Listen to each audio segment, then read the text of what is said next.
8 फेरों का 8वां वचन। स्वाति ने इसी साल शहर के कॉलेज से पढ़ाई पूरी की है और अब उसके लिए जगह जगह से रिश्ते आने लगे हैं। स्वाति से ज़्यादा उसके रिश्तेदारों को उसकी शादी की चिंता है, इसीलिए जो भी स्वाति के घर आता वो किसी नए लड़के की खबर ज़रूर ले आता। अरे दीदी, ये फोटो देख के बताओ कैसा है। राहुल नाम है लड़के का, मेरी सहेली की बहन का बेटा है। अपनी स्वाति के साथ एकदम प्यारी जोड़ी लगेगी इसकी। ज़रा दिखाना, फोटो तो बढ़िया लग रहा है।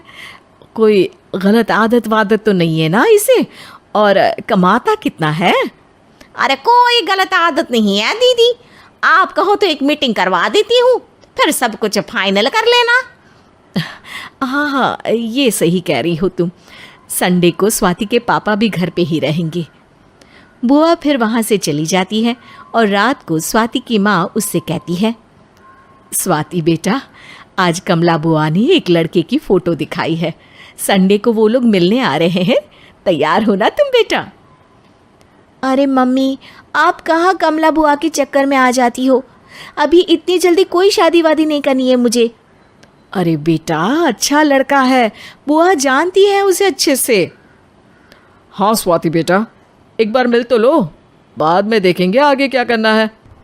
वैसे तो कमला रिश्ता लाई है तो मना करने का तो कोई सवाल ही नहीं उठता। संडे की सुबह होती है और कमला बुआ राहुल और उसके मम्मी पापा को लेकर स्वाति के घर आती है। अरे आइए आइए भाभी, इसे अपना ही घर समझिए, इनसे मिलिए। ये मेरे भैया और ये मेरी भाभी हैं। नमस्ते भाभी जी, ये है हमारा लड़का राहुल, सरकारी नौकरी की तैयारी कर रहा है ये। वैसे आपकी बेटी कहाँ है? अरे स्वाति बेटा, बाहर आ जाओ। वैसे कितनी पढ़ाई की है स्वाति ने?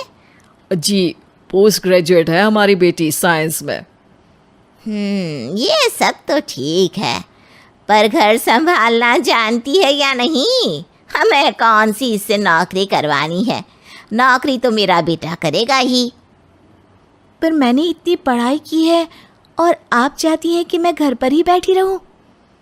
अरे स्वाति बेटा, ये बड़ों की बात में तुम कहाँ बोल पड़ी? हम सब देख लेंगे क्या करना है क्या नहीं। हम तो इसी बात पर विश्वास करते हैं कि घर के लड़के घर में ही रहे तो ज़्यादा अच्छा रहता है। वरना भाई साहब, आप तो आजकल के हाल जानते ही हैं, कितनी घटनाएं होने लगी हैं औरतों के खिलाफ। स्वाति बेटा, रसोई का काम तो पूरा जानती हो ना? शादी के बाद तुम्हें ही संभालना है वो सब। अरे बहुत अच्छा खाना बनाती है ये, आप सब लोग इसकी तारीफ करते नहीं थकेंगे। लो भाई, हो गई मीटिंग, अब शादी की तारीख फाइनल कर लेते हैं, क्यों भैया? भाई, हम तो पंडित जी से चर्चा करने के बाद ही तारीख फाइनल करेंगे। सालों से हम उनकी बातें मानते हुए आ रहे हैं। लड़के वाले और कमला बुआ की बातें सुनकर स्वाति एकदम नाराज़ हो जाती है और उसे लगने लगता है कि शादी के बाद उसे घर पर ही बैठना पड़ेगा। लेकिन घर वालों के आगे उसकी एक नहीं चलती और उसे शादी के लिए हाँ कहना पड़ता है। शादी का दिन आ जाता है और सब मंडप में जमा होते हैं। अब फेरों का समय हो गया है, अब कन्या अपने वर से 7 वचन मांगेगी। आप किसी धार्मिक आयोजन में जाएं तो मुझे भी ले जाएंगे। आप मेरे माता पिता का भी बराबरी से सम्मान करेंगे, हमेशा मेरा साथ निभाएंगे। आपको दोनों परिवार की जिम्मेदारियां बखूबी निभानी होगी। हर ज़रूरी बात में मेरी भी राय लेंगे। आप सभी गलत आदतों से दूर रहेंगे।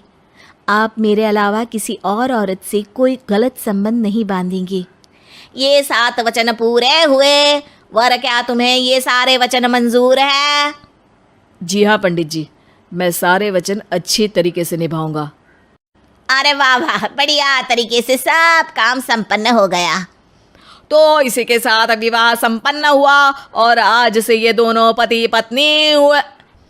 1 मिनट पंडित जी, अभी एक वचन लेना बाकी है। अब कौन सा वचन है बेटा? मैं अब हमेशा के लिए किसी दूसरे घर में जाने वाली हूँ, तो पति के अलावा मैं अपने सास ससुर से भी एक वचन लेना चाहूँगी। अब कहो बेटी। मैं ये चाहती हूँ कि मुझ पर किसी बात की कोई पाबंदी नहीं लगाई जाएगी। मुझे सब कुछ करने की आज़ादी होगी और मैं भी विश्वास दिलाती हूँ कि मैं एक अच्छी बहू बन के दिखाऊंगी। स्वाति की बात सुनकर उसके सास ससुर एकदम चौंक जाते हैं और कुछ बोल नहीं पाते कि उतने में कमला बुआ बोल पड़ती है। अरे बेटा, ये भी कोई कहने की बात है? रानी बन के रहोगी तुम तो। वचन देने से पहले सोच लीजिए, क्योंकि शास्त्रों में वचन ना निभाने वालों के लिए नरक से भी बदतर सजा लिखी है। स्वाति की चालाकी से वहाँ मौजूद सब लोग प्रभावित हो जाते हैं और लोगों में बदनामी ना हो जाए, इस कारण स्वाति के सास ससुर को उसे वचन देना पड़ता है। अरे कैसी अपशकुन वाली बातें कर रहे हैं आप पंडित जी। हमें मंजूर है बेटा तुम्हारी शर्त।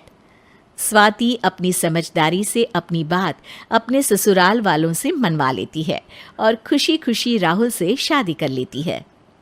अब से हर शादी में मैं खुद 8 वचन दिलवाऊंगा। ओम मंगलम मंगलम मंगलम।